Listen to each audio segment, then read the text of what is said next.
लेकिन अगर आप चाहते हैं कि पिता के द्वारा जो बेचा गया जमीन है, प्रॉपर्टी है, आप उसको अगर वापस पाना चाहते हैं तो क्या ये मुमकिन है? हर व्यक्ति के मन में ये सवाल होता है कि उनके पिता के द्वारा, यानी जो पिता हैं, तो अगर वो कोई भी जमीन को बेच दिए हैं तो क्या आप उस जमीन को वापस पा सकते हैं?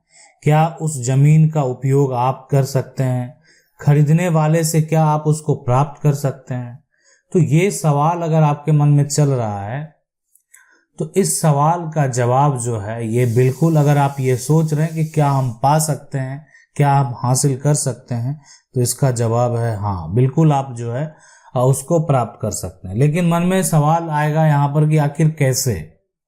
ये तो सही है कि आप जो है पिता के द्वारा जो बेचा गया जमीन है आप उसको वापस पा सकते हैं, लेकिन कैसे पा सकते हैं, किस कंडीशन में पा सकते हैं, आपको कहाँ जाना होगा, किसके पास आवेदन देना होगा, किससे मिलना होगा, कौन कौन से दस्तावेज की जरूरत पड़ेगी जिसके आधार पर आप अपना दावा जो है वो पेश करके संपत्ति को वापस पा सकते हैं, है ना।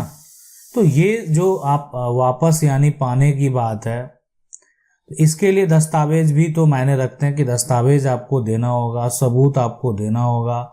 आप बेटे हैं जो है वो भी एक तरह से उसका भी एक प्रूफ देना होगा, तो आप अपना दावा पेश करके संपत्ति को वापस प्राप्त कर सकते हैं। लेकिन ये इसके लिए बहुत सारे कंडीशन हैं, वो कंडीशन अगर फुलफिल होता है तभी ये संभव है, अन्यथा अगर ये कंडीशन फुलफिल नहीं होता है तो आप संपत्ति को वापस पा नहीं सकते हैं। तो क्या कंडीशन है उसको भी समझते हैं। देखें, सबसे पहले अगर बात करें कंडीशन की, तो सबसे पहला तो अगर जो कोई भी प्रॉपर्टी को अगर आप वापस पाना चाहते हैं तो वो प्रॉपर्टी जो है वो पैतृक संपत्ति होना चाहिए। अगर वो संपत्ति जो है वो पैतृक है तो आप जो है आपके लिए ये ठीक है कि आप उसको वापस पा सकते हैं।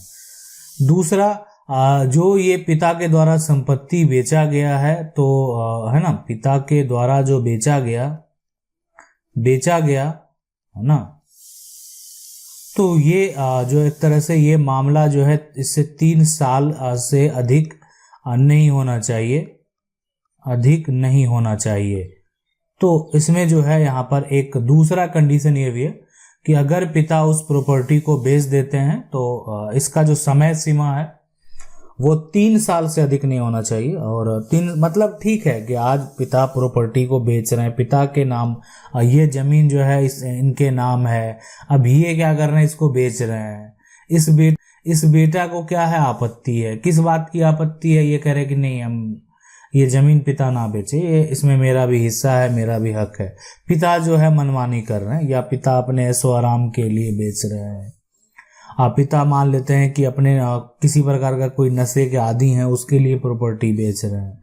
तो ये कारण बहुत सारे हो सकते हैं। एक होता है कि जरूरत, ठीक है, अब लोगों की जरूरत है, लोगों के पास प्रॉपर्टी है, क्या करेगा, अभी इस हालात से वो गुजर रहे हैं, प्रॉपर्टी बेच रहे हैं, फिर कमाएंगे, फिर प्रॉपर्टी खरीद लेंगे।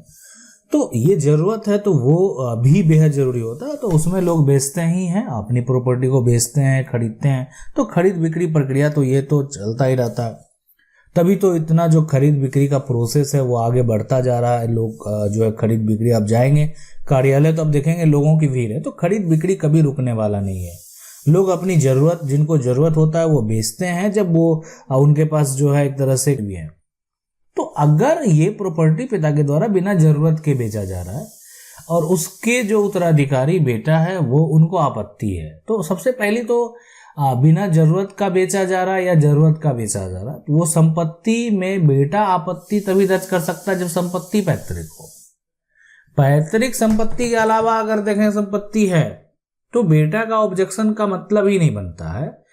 यहां पर जो बेटा है वो पैतृक संपत्ति के लिए उत्तराधिकारी है, ना कि अर्जित संपत्ति के लिए। अगर यहां पर बात करें, ये सिर्फ जो कंडीशन अगर बदल जाता है, कंडीशन में अगर बात करें यहाँ पर कि एक साइड जैसे ये हो गया, तो अगर ये अर्जित संपत्ति आ गया है ना, अर्जित अगर संपत्ति हो गया तो अब तो ये इसको तो पिता का पूरा राइट है, इसमें तो बेटा जो है ना कुछ नहीं कर सकता है। यानी अगर आप चाहेंगे वो वापस पाना तो आप नहीं पा सकते हैं।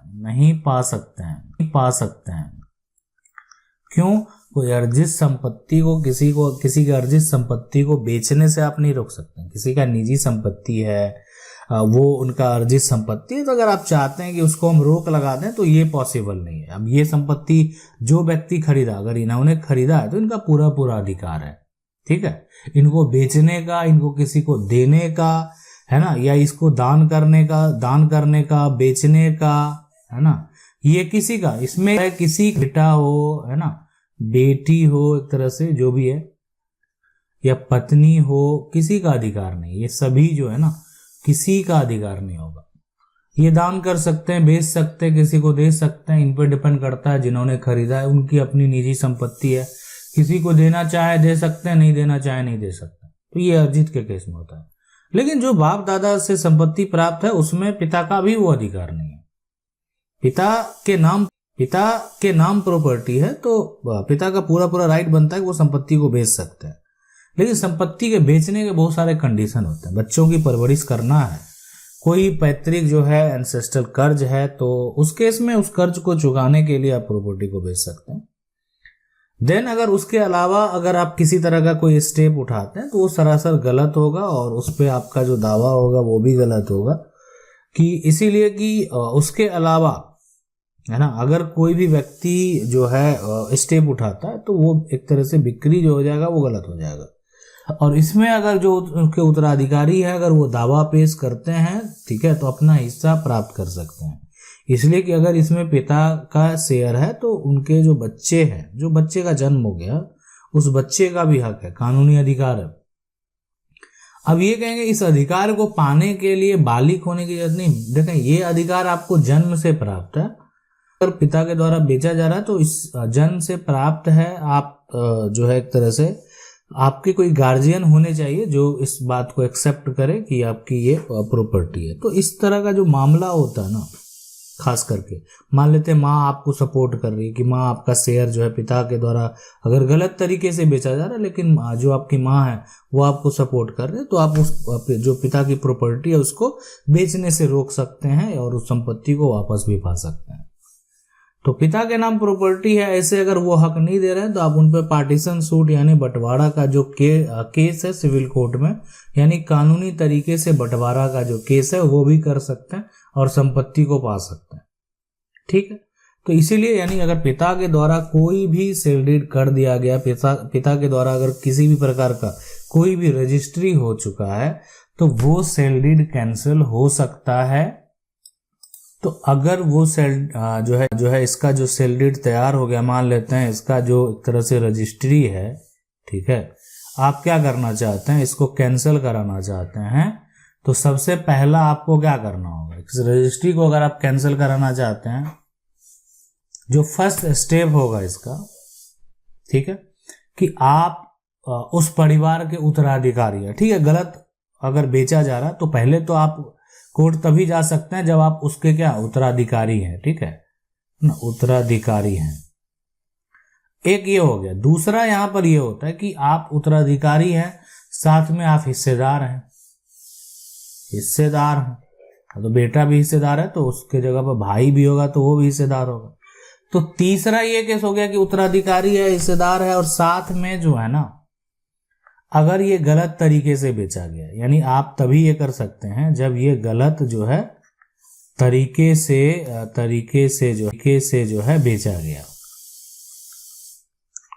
गया, यानी इसको जो है आप कैंसिल अगर कराएंगे तो उत्तराधिकारी हैं या जो भी है हकदार आप कह सकते हैं या हिस्सेदार हैं, या गलत तरीके से बेचा गया है तो आपका दावा सही होगा। इसलिए कोई गलती किया है तो आप अपना दावा जो है पेश कर सकते हैं।